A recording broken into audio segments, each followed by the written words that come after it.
लाल घाघरा की हीरोइन नम्रता मल्ला ने हाल ही में पवन सिंह को लेकर कई खुलासे किए, वो बताएंगे। लेकिन इससे पहले आपको हम ये बता दें कि अगर आपने फिल्म गबरू का ट्रेलर नहीं देखा है तो एंटरटेन रंगीला पर जाकर देख लीजिए।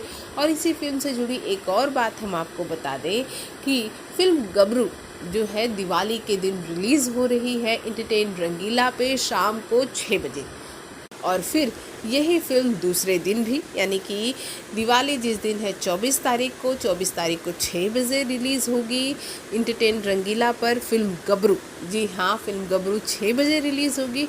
और फिर दूसरे दिन नेक्स्ट डे 12 बजे यानी 25 तारीख को 12 बजे भी रिलीज़ होगी। तो जो भी इस फिल्म के फ़ैन बन चुके हैं उनका इंतज़ार बस दिवाली तक ही है। खैर, अपनी बात को आगे बढ़ाते हुए हम चलते हैं नम्रता मल्ला की तरफ। नम्रता मल्ला ने अपने हाल ही में एक इंटरव्यू में खुलासा किया है कि पावर स्टार पवन सिंह पर लग रहे ये आरोप कि वो सेट पर लेट आते हैं और अपने को स्टार को काफ़ी वेट कराते हैं।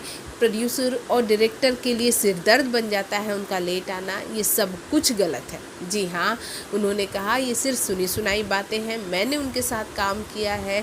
पावर स्टार पवन सिंह कभी सेट पर लेट नहीं आते, उल्टा वो सेट पर आ गए होते हैं और अपने सीन का रिहर्सल करते हैं, या फिर रिहर्सल अगर नहीं कर रहे हैं तो सीन से रिलेटेड जानकारी लेते हैं, डांस करते रहते हैं, कुछ न कुछ वो ऐसी चीज़ें करते हैं जो कि उस सीन से रिलेटेड है या फिर उस प्रोजेक्ट से रिलेटेड है। तो जितने लोग पावर स्टार पवन सिंह को लेकर ये अफवाह फैला रहे हैं कि power star Pawan Singh late आते हैं मिस सेट पर, तो भाई उनके लिए या यूँ कह लें कि उनके गाल पर ज़ोरदार तमाचा है, क्योंकि उनके साथ काम करने वाली कोस्ट नम्रता मल्ला ने ये कहा है कि power star Pawan Singh on set time पर ही आते हैं।